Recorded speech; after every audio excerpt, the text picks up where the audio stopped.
ಮೊದಲಿಗೆ ನಾನು ಹಾಸನ, ಮಂಡ್ಯ, ಮೈಸೂರು ಈ ಭಾಗದಲ್ಲಿ ಹೆಚ್ಚಾಗಿ ಜನರು ಏನು ಹೇಳ್ತಿದ್ದಾರೆ, ಎಸ್ಪೆಷಲಿ ಇವತ್ತಿನ ಪ್ರಜ್ವಲ್ ರೇವಣ್ಣ ಅವರ ಈ ವಿಡಿಯೋ ಬಗ್ಗೆ, ಹಳೆ ವಿಡಿಯೋ ಬಗ್ಗೆ ಚರ್ಚೆ ಆಯ್ತು. ಜನ ಚೀತು ಅಂತ ಹೋಗಿದ್ದಾರೆ. ಮೊದಲಿಗೆ ನಾನು ಹಾಸನ ಮತ್ತು ಕಲಬುರಗಿ ಹೋಗಿ ಬರ್ತೀನಿ. ಹಾಸನದಲ್ಲಿ ನಮ್ಮ ರಿಪೋರ್ಟರ್ ಮತ್ತು ಕಲಬುರಗಿಯಲ್ಲಿ ನಮ್ಮ ರಿಪೋರ್ಟರ್ ಅಲ್ಲಿ ಜನರನ್ನ ಮಾತಾಡಿಸ್ತಾರೆ. ಅವರ ರಿಯಾಕ್ಷನ್ ಏನಿದೆ ಬನ್ನಿ ನೋಡೋಣ.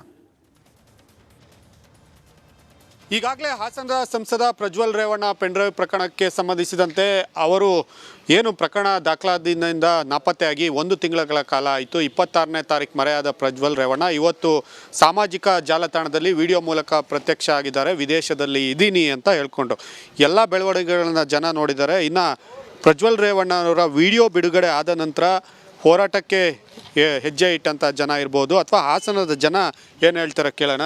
ಸರ್ ಹೇಳಿ, ಎಲ್ಲ ಬೆಳವಣಿಗೆಗಳನ್ನು ತಾವು ನೋಡ್ತಾ ಬಂದಿದ್ದೀರಾ. ಇವತ್ತು ಪ್ರಜ್ವಲ್ ರೇವಣ್ಣ ಅವರ ವಿಡಿಯೋ ಬಿಡುಗಡೆ ಆಗಿದೆ. ಬಹುಶಃ ಅವ್ರು ಹೇಳ್ದಂಥ ಎಲ್ಲ ಮಾತುಗಳನ್ನು ತಾವು ಗಮನಿಸಿದ್ದೀರಾ ಅನಿಸುತ್ತೆ. ಹಾಸನದವರಾಗಿ ತಾವೇನು ಹೇಳ್ತೀರಾ? ಸರ್, ಮೊದಲನೇದಾಗಿ ಏನು ಪ್ರಜ್ವಲ್ ರೇವಣ್ಣವ್ರು ಇವತ್ತು ಸ್ಟೇಟ್ಮೆಂಟ್ ಕೊಟ್ಟಿದ್ದಾರೋ ನನಗೆ ನಂಬಲಿಕ್ಕೆ ಅರ್ಹರಲ್ಲ ಅಂತ ನಾನು ಭಾವಿಸ್ತಾ ಇದ್ದೀನಿ.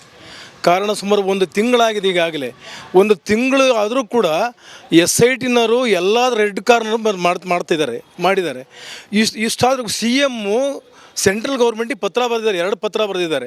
ಪತ್ರ ಬರೆದ ನಂತರನೂ ಕೂಡ ನೀವು 1 ತಿಂಗಳ ಕಾಲ ನೀವು ಸಾಮಾನ್ಯ ಜನ ಅಲ್ಲ, you are MP of the district.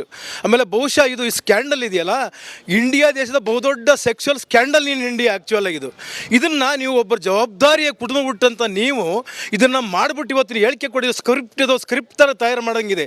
ಕೋರ್ಟಲ್ಲಿ ಸಾಕ್ಷಿ ಹೇಳ್ತಾರೆ, ಆ ಥರ ಇದೆ. ಹಂಗಾಗಿ ಜನ ಕ್ಷಮಿಸ್ತೀನಿ, ಕಾಯಿ ಕ್ಷಮಿಸ್ತೀನಿ ಪ್ರಶ್ನೆ ಅಲ್ಲ ಇದು.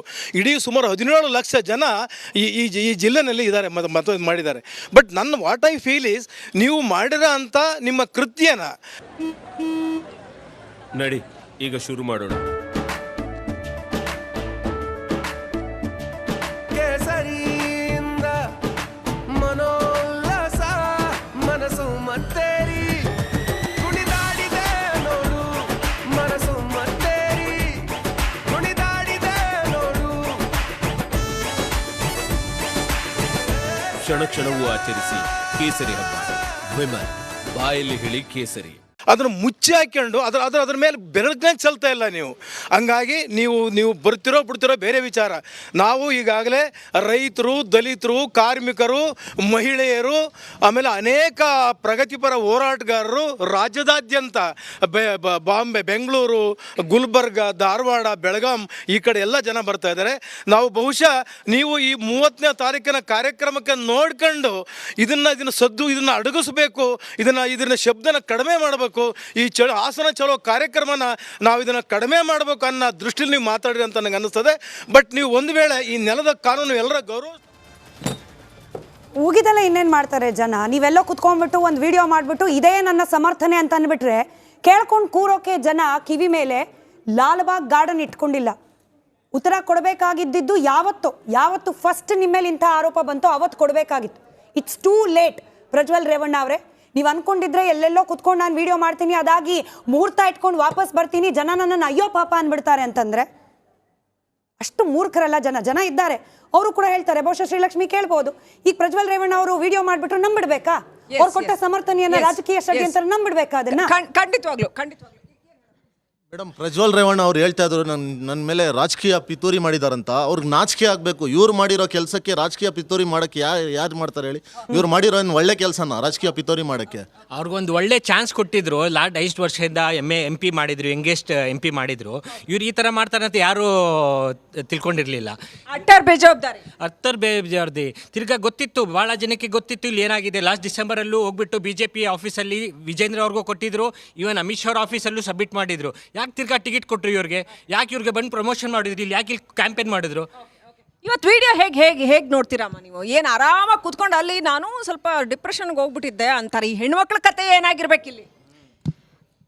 ಈಗ ನಾವು ಹೇಳೋದಕ್ಕೆ ಇಷ್ಟಪಡ್ತೀನಿ ಅಂತ ಹೇಳಿದ್ರೆ, ಪಬ್ಲಿಕ್ ಸರ್ವಿಸ್ ಮಾಡುವಂಥವ್ರು ಅವರೇ ರಕ್ಷಕರಾಗಿದ್ದಾರೆ, ಅವರೇ ಭಕ್ಷಕರಾಗ್ಬಿಟ್ರೆ ಮಹಿಳೆ ತನ್ನ ಒಂದು ಕೆಲಸಕ್ಕಾಗಿ ಅಲ್ಲಿ ಕೇಳ್ಕೊಳ್ಳೋದಕ್ಕೆ ಹೋದಾಗ ಅವಳನ್ನೇ ಅಲ್ಲಿ ಬರೀ ಯಾಕೆ ಲೈಂಗಿಕ ದೃಷ್ಟಿಯಿಂದನೇ ಆಕೆಯನ್ನು ನೋಡ್ತಾರೆ, ಮತ್ತೆ ಅವಳಿಗೆ ಯಾಕೆ ಸಹಾಯ ಮಾಡೋದಿಲ್ಲ? ಇವತ್ತು ಪ್ರಜ್ವಲ್ ರೇವಣ್ಣ ಬಿಡುಗಡೆ ಮಾಡಿರೋ ವಿಡಿಯೋ ನೋಡಿದ್ರಾ? ಇಲ್ಲ ಮೇಡಮ್. ಓಕೆ, ಅವ್ರೇನ್ ಹೇಳ್ತಾರೆ ಅಂತಂದ್ರೆ ಆರಾಮಾಗಿ ನಂಗೆ ಸ್ವಲ್ಪ ಇವೆಲ್ಲ ಅಪವಾದ ಬಂತಲ್ಲ, ಸ್ವಲ್ಪ ಡಿಪ್ರೆಷನ್ಗೆ ಹೋಗ್ಬಿಟ್ಟಿದೆ ಅನ್ನೋ ಅಂತದನ್ನ ಹೇಳ್ತಾರೆ. ಮೇಡಮ್ ಡಿಪ್ರೆಷನ್ ಅನ್ನೋದು ಒಂದು ರೀಸನ್ ಹೋಗ್ಲಿ. ನಾನು ಕೇಳೋದು ಇದೇ ಸೇಮ್ ಥಿಂಗು ನಾರ್ಮಲ್ ಒಂದು ಮನುಷ್ಯ ಮಾಡಿದ್ರೆ ಬಿಟ್ಟಿರೋರ ಯಾವ ಆ ಹೆಣ್ಮಕ್ಳಿಗೆ ಡಿಪ್ರೆಷನ್ ಅಲ್ಲ, ಅವ್ರಿಗೆ ಜೀವನನೇ ಬೇಡ ಅಂತ ಅನ್ಸಿದೆ ನೂರಾರು ಜನಕ್ಕೆ. ಇರೋದು ಲಾ ಅನ್ನೋದು ಎಲ್ರಿಗೂ ಸೇಮ್ ಇರಬೇಕು. ಅದು ಬಿಟ್ಬಿಟ್ಟು ಅವನು ಎಲ್ಲೋ ಪ್ರಜ್ವಲ್ ರೇವಣ್ಣ ಎಲ್ಲೋ ಫಾರಿನಲ್ಲಿ ಕುತ್ಕೊಂಡು ನಾನು ಬರ್ತಾ ಇದ್ದೀನಿ ಏರ್ಪೋರ್ಟಲ್ಲಿ ವೆಯ್ಟ್ ಮಾಡಿ ಅಂತ ಒಂದು ವಿಡಿಯೋ ರಿಲೀಸ್ ಮಾಡ್ತಾರೆ, ಒಂದು ಆಡಿಯೋ ರಿಲೀಸ್ ಮಾಡ್ತಾ ಇದ್ದಾರೆ.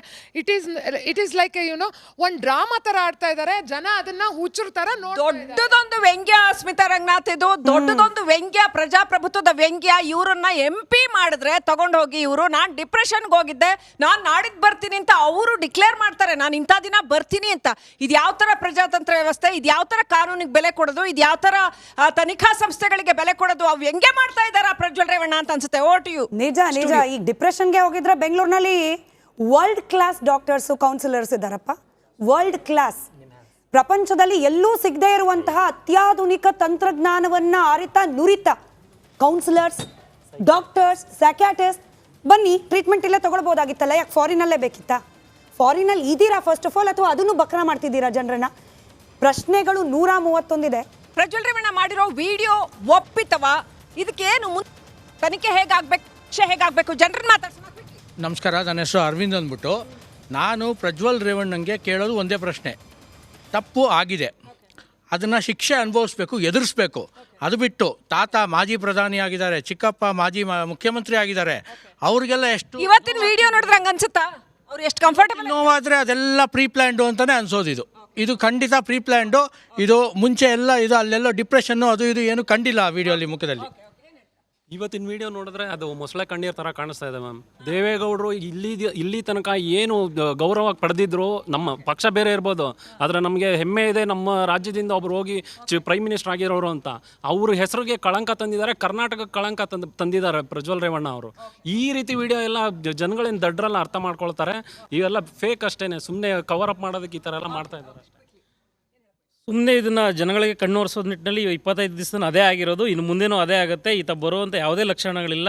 ರಾಜಕಾರಣಿಗಳನ್ನು ಮತ್ತು SITನ ದಿಕ್ಕು ತಪ್ಪಿಸೋ ನಿಟ್ಟಿನಲ್ಲಿ ಜನರನ್ನು ಫೂಲ್ ಮಾಡ್ತಾ ಇದ್ದಾರೆ. ಅದು 100% ಆಗ್ತಿದೆ, ಎಲ್ರಿಗೂ ಗೊತ್ತಿದೆ. ಅದು ಆ ಫ್ಯಾಮಿಲಿನೇ ಆ ಥರ ಆಗಿದೆ, ಏನು ಮಾಡೋಕ್ಕಾಗಲ್ಲ. ಪ್ರಜ್ವಲ್ ರೇವಣ್ಣ ಅವ್ರನ್ನ JDS ಇಂದ ಉಚ್ಚಾಟನೆ ಮಾಡಿದ್ದಾರೆ. ಹಾಸನ ಸಂಸದ ಗೆದ್ದ ಮೇಲೆ ಸ್ವಾಗತಿಸ್ತಾರ ಅವ್ರಿಗೆ. ಅಮಾನತಷ್ಟೇ, ಇನ್ನು ಉಚ್ಚಾಟನೆ ಅಷ್ಟು ಮಾಡೋ ಧೈರ್ಯ ಮಾಡಿಲ್ಲ. ಅಮಾನತಷ್ಟೇ. ಅದು ವಿಡಿಯೋನೇ ಫಸ್ಟ್ ಆಫ್ ಆಲ್ ಫೇಕ್ ಅನ್ಸ್ತಾ ಇದೆ. ಅವರು ಹೇಳೋ ರೀತಿ, ಅವ್ರು ಹೆಂಗ್ ಹೇಳ್ತಾರೆ ಅದೆಲ್ಲ ಕಟ್ಕತೆ. ಸ್ಟೇಜ್ ಮೇಲೆ ವೇಟ್ ಮಾಡ್ತಾ ಇದ್ದಾರೆ, ಇಷ್ಟು ದಿನ ವೇಟ್ ಮಾಡ್ಬಿಟ್ಟು ಇವಾಗ ಒಂದು ವಿಡಿಯೋ ರಿಲೀಸ್ ಮಾಡಿದ್ದಾರೆ ಅಷ್ಟೇ. ಒಬ್ಬ ವ್ಯಕ್ತಿ ತಪ್ಪು ಮಾಡಿಲ್ಲ ಅಂತಂದ್ರೆ ವಿತಿನ್ 2 ದಿನದಲ್ಲಿ ನಾವು ತಪ್ಪು ಮಾಡಿಲ್ಲ ಅಂತ ಹೇಳ್ಕೊಬೋದಾಗಿತ್ತು. ಒಂದು ತಿಂಗಳಿಂದ ಬಂದು ಇವಾಗ ನಾನು ಏನು ಮಾಡಿಲ್ಲ, ಅದು ಫೇಕ್ ಅನ್ನೋಕ್ಕೆ ಚಾನ್ಸ್ ಇಲ್ಲ ಮೇಡಮ್. ಅವ್ರ ತಪ್ಪು ಅವರೇ ಒಪ್ಕೊಂಡಿದ್ದಾರೆ. ಇವಾಗ ಅವರು ಈ ವಿಡಿಯೋದಲ್ಲಿ ಗೊತ್ತಾಗುತ್ತೆ. ಓಕೆ, ಕ್ವಿಕ್ಲಿ ಇನ್ನೊಂದು 2-3 ಜನ ಮಾತಾಡ್ಸ್ಬಿಡೋಣ. ಮೇಡಮ್, ಅವರು ಡಿಪ್ರೆಷನ್ಗೆ ಹೋಗಿರೋ ರೀತಿ ಏನು ಕಾಣ್ತಾ ಇಲ್ಲ. ಇಷ್ಟು ದಿನ ಅವ್ರು ಪ್ಲಾನ್ ಮಾಡ್ಕೊಂಡಿರೋದು, ಬಂದು ಏನೋ ಕಾನೂನು ರೀತಿಯಲ್ಲಿ ಏನೇನು ತಪ್ಪಿಸ್ಕೊಳಕ್ಕಾಗುತ್ತೋ ಆ ದಾರಿಯೆಲ್ಲ ಹುಡ್ಕೊಂಡು ಬೈಲ್ಗೆಲ್ಲ ಪ್ಲಾನ್ ಮಾಡಿ ಇಷ್ಟು ದಿನ ಟೈಮ್ ತಗೊಂಡಿದೆ. ಅದು ಆ ರೀಸನ್ಗೆನೆ ಸುಮ್ಮನೆ ಕಣ್ಣು ತಪ್ಪಿಸ್ತಾ ಇದ್ರು. SITಗೆ ಈ ದಿನ ಬರ್ತೀನಿ, ಆ ದಿನ ಬರ್ತೀನಿ ಅಂತ ಟಿಕೆಟ್ ಬುಕ್ ಮಾಡೋದು, ಕ್ಯಾನ್ಸಲ್ ಮಾಡೋದು ಎಲ್ಲರಿಗೂ ಗೊತ್ತಿರೋ ವಿಷಯನೇ ಇದು. ಇಷ್ಟು ದಿನ ಅವ್ರು ಡಿಪ್ರೆಷನ್ ಏನಿಲ್ಲ, ಪ್ಲಾನಿಂಗ್ ಅಲ್ಲಿ ಇದ್ರು. ಹಂಗಿದ್ರೆ ಆ ಹೆಣ್ಮಕ್ಳ ಸ್ಥಿತಿ, ನೊಂದಿದಾರಲ್ಲ ಯಾರು, ಅವ್ರ ಸ್ಥಿತಿ ಏನಾಗಿರ್ಬೋದು? ಅವ್ರು ಹಿಂಗೆ ಕಣ್ಣೀರು ಹಾಕ್ಕೊಂಡು ಇನ್ನಷ್ಟು ಜನಗಳ ಹೆಣ್ಣುಮಕ್ಕಳನ್ನ ಹಾಳು ಮಾಡೋದಕ್ಕೆ ದಾರಿ ಮಾಡಿಕೊಡ್ತಾ ಇದೆ ರಾಜ್ಯ ಸರ್ಕಾರ. ಇಷ್ಟು ದಿನ ಆದರೂ ಏನೇ ಆದರೂ ಅವ್ರಿಗೆಲ್ಲ ಗೊತ್ತಿದ್ದನು ಜನಗಳನ್ನ ದಾರಿ ತಪ್ಪಿಸ್ಬೇಕು, ಜನಗಳಿಗೆ ಮೊಸಳೆ ಕಣ್ಣೀರು ಹಾಕ್ಬಿಟ್ಟಿದೆ, ಜನರನ್ನ ಮಂಕು ಮಾಡ್ಬೇಕಂತಾರೆ. ಇದಕ್ಕೆ ಯಾವತ್ತಿದ್ರೂ ಇಲ್ಲ, ನ್ಯಾಯ ಸಿಗೋದಿವರೆಗೂ ಬಿಡೋದಿಲ್ಲ. ರಾಜ್ಯ ಸರ್ಕಾರ ಇದು ಒಳ್ಳೆಯ ಒಂದು ನಿರ್ಧಾರ ತಗೊಂಡು ಕರೆಸ್ಬಿಟ್ಟು ಏನು ಶಿಕ್ಷೆ ಐತೆ ಶಿಕ್ಷೆ ಅನುಭವಿಸಲೇಬೇಕು ಅಂತ. ಓಕೆ ಮೇಡಮ್, ಇದು 1 ತಿಂಗಳಿಂದ ಬರೀ ಪೆನ್ ಡ್ರೈವ್ ಇದರಲ್ಲಿ ಬರೀ ರಾಜಕೀಯ ನಡೀತಾ ಇದೆ. ಇಲ್ಲಿ ಇವತ್ತು ಯಾರು ಹೆಣ್ಮಕ್ಳು ಅವರ ಘನತೆ ಗೌರವಕ್ಕೆ ತುಂಬ ಧಕ್ಕೆ ಬಂದಿದೆ. ಅವರ ಪರಿಸ್ಥಿತಿಗಳ ಬಗ್ಗೆ ಅವ್ರನ್ನ ಮೇಲೆತ್ತ ನಿಟ್ಟಿನಲ್ಲಿ ಇವತ್ತು ಕೆಲಸಗಳಾಗಬೇಕು. ಸರ್ಕಾರ ಅದ್ರ ಬಗ್ಗೆ ಯೋಚನೆ ಮಾಡಬೇಕಂತ ನನಗೆ ಅನ್ಸೋದು ಮೇಡಮ್. ಲಾಸ್ಟ್ ಕೊನೆಯದಾಗಿ ಪ್ರಜ್ವಲ್ ಅಂತವ್ರಿಗೆ ಶಿಕ್ಷೆ ಆಗಲೇಬೇಕು ಮೇಡಮ್. ಪ್ರಜ್ವಲ್ ಅಂತವ್ರಿಗೆ ಏನಾದರೂ ಶಿಕ್ಷೆ ಆಗಿಲ್ಲ ಅಂದ್ರೆ ಜನ ಪ್ರಜಾಪ್ರಭುತ್ವ ಬಗ್ಗೆ ನಂಬಿಕೆನೇ ಬಹಳ ತಪ್ಪು ಮಾದರಿ 100%. ಇಂಥವ್ರಿಗೆ ಆಗಿಲ್ಲ ಅಂದ್ರೆ ರಾಜಕಾರಣಿಗಳು ಏನ್ ಮಾಡಿದ್ರು ನಡೆಯುತ್ತೆ ಅಂತ ಜನರು ಏನ್ ಮಾಡಿದ್ರು ನಡೆಯುತ್ತೆ ಅಂತ. ನನ್ನ ಹೆಸರು ಪೂರ್ಣಿಮಾ ಅಂತ. ಸೊ ನನಗೇನು ಅನಿಸುತ್ತೆ ಅಂದರೆ ಈ ವಿಡಿಯೋ ನೋಡಿದ ತಕ್ಷಣ ಅಂದರೆ ಎಲ್ಲ ತಪ್ಪು ಮಾಡಿದ್ರು ಕೂಡ ಇವ್ರಿಗೆ ಎಂಥ ಧೈರ್ಯ, ಇವತ್ತು ಯಾರಿಗೆ ಅಧಿಕಾರ ಇದೆ ಇವರು ಏನಾದರೂ ಮಾಡ್ಬೋದು. ಇವತ್ತು ನ್ಯಾಯ ಒದಗಿಸ್ಬೇಕು. ಇಲ್ಲಾಂದರೆ ಇವತ್ತು ಆಲ್ರೆಡಿ ನಮಗೆ ರಿಚ್ ಪರ್ಸನ್ಸು ಇಲ್ಲಾಂದರೆ ಅಧಿಕಾರದಲ್ಲಿ ಇರೋರು ಮಾಡ್ಬೋದಂತ. ಅದಕ್ಕೆ ಈ ಸಾಕ್ಷಿ ಏನಾಗಿದೆ ಅಂದರೆ 2000 ವೀಡಿಯೋಸ್ ಅನ್ನೋದೇ ಒಂದು ದೊಡ್ಡ, ಯಾಕೆ ನಮಗೊಂದು ಆಘಾತ ಬಂದಿದೆ ಅಂದರೆ ಅಂಥ ಪವರಲ್ಲಿ ಇದ್ದಿದ್ದಕ್ಕೆ ಅದಾಗಿದೆ. ಸೊ ಇದು ಹೋಗಬೇಕು ಅಂದರೆ ಶಿಕ್ಷೆ ಆಗಬೇಕು. ಇನ್ನೊಂದು ಸಂತ್ರಸ್ತರಿಗೆ ನಾವು ನಿಂತ್ಕೋಬೇಕು ಅವ್ರ ಒಂದಿಗೆ. ನಮಗಂತೂ ಸ್ವಲ್ಪನೂ ಗ್ಯಾರಂಟಿ ಇಲ್ಲ ಮೇಡಮ್. ಯಾವ ಥರ ವಿಜಯ್ ಮಲ್ಯ ಹೊಡಗಿದ್ದಾರೆ, ಲಲಿತ್ ಮೋದಿ ಆಗಿರಲಿ, ನೀರವ್ ಮೋದಿ ಹೋಗಿದ್ದಾರೆ, ಆ ಥರನೇ ಇವನು ಹೊಡೋಗಿ ಅಲ್ಲೇ ಕುತ್ಕೊಂಡಿರ್ತಾನೆ. ಇವ್ರಿಗೆ ಏನಾನ ಸೆಂಟ್ರಲ್ ಗೌರ್ಮೆಂಟಿಂದ ಸ್ಟ್ರಿಕ್ಟ್ ಆಕ್ಷನ್ ತೊಗೊಂಡು ಅವನಿಗೆ ಪಾಸ್ಪೋರ್ಟ್ ಕ್ಯಾನ್ಸಲ್ ಮಾಡಿಲ್ಲ ಅಂದರೆ ಆಗಲ್ಲ. ರೈಟ್. ಜನ ಯಾರು ಫೂಲ್ಗಳಲ್ಲ, ಜನಗಳನ್ನ ಅಷ್ಟು ಸುಲಭವಾಗಿ ಫೂಲ್ ಮಾಡೋಕ್ಕಾಗೋದಿಲ್ಲ. ಅವ್ರಿಗೆಲ್ಲ ಸ್ಪೆಸಿಫಿಕ್ ಆದ ಖಚಿತವಾದ ನಿಲುವಿದೆ ಈ ವಿಚಾರದಲ್ಲಿ. ಪ್ರಜ್ವಲ್ ರೇವಣ್ಣ ಮೊದಲೇ ಬರಬೇಕಾಗಿತ್ತು. ಒಂದು ತಿಂಗಳು ಏನು ಆಟ ಆಡಿದ್ರ ಡಿಪ್ರೆಷನ್ ಅಂತ, ಇವ್ರದ್ದು ಡಿಪ್ರೆಷನ್ ಏನು ತಮಾಷೆ ಮಾಡ್ತಾ ಇದ್ದಾರಾ? ಈ ಆಕ್ರೋಶ ಜನಗಳಲ್ಲಿದೆ. Over to studio.